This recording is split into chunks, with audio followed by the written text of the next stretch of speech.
Anniversary sa ating lahat. Naalala ko lang po, yung sinabi ni Brother Mike, isang araw sabi niya, isigaw ninyo yung ibig yung dumating, bago dumating ang Pasko, isigaw ninyo, meron akong itatapon, sabi niya. Ako naman, by that time, gusto kong pa-renovate yung bahay namin. Ito ay nangyari to before pandemic na po.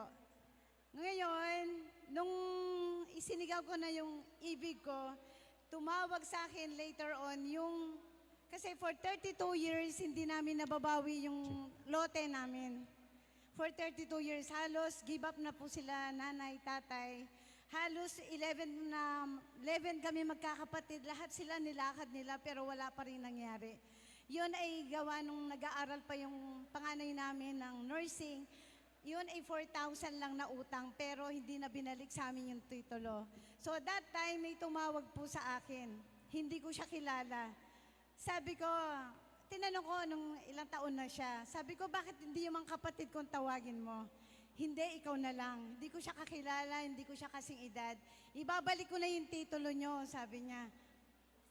Okay, sabi ko, magkano? 1.5 million, sabi niya. Sabi ko, ang laki naman.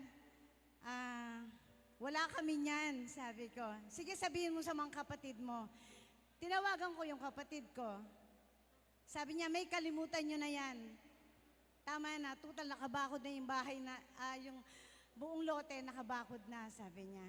Ako, inangkin ko yung sinabi ni Brother Mike na bago dumating ang Pasko, yun ang sinigaw ko, mapaparenovate ko yung aming bahay. November, tumawag siya ulit. May pumayag na ba yung kapatid mo? Sabi ko, hindi, masyadong mahal. So, binaba na. Ako, laging sinusulat ko, prayer request ko, lagi yun. Tumawag siya ulit, second week na ng November. May, magkano bang gusto nila?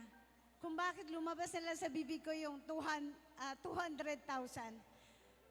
100,000 lang yata, tapos pumayag siya. So, bibilisan ko na. Naibalik yung lote sa akin. Nasa amin na yung titulo. For 32 years, sabi nga sa It is written, yung 100,000 araw sa tao, isang araw lang sa Diyos. Isang buwan lang hiningi ko kay Lord, ibinigay niya. At ito naman yung pangalawa. Sabi ko, nung time na yon, may sakit yung father ko. Ako yung nag-aalaga sa kanya. Sabi ko, Lord, hindi naman sa ako yung nagre-reklamo. 11 kami magkakapatid. Lord, pwede ba? Bigyan mo naman ako makakatulong.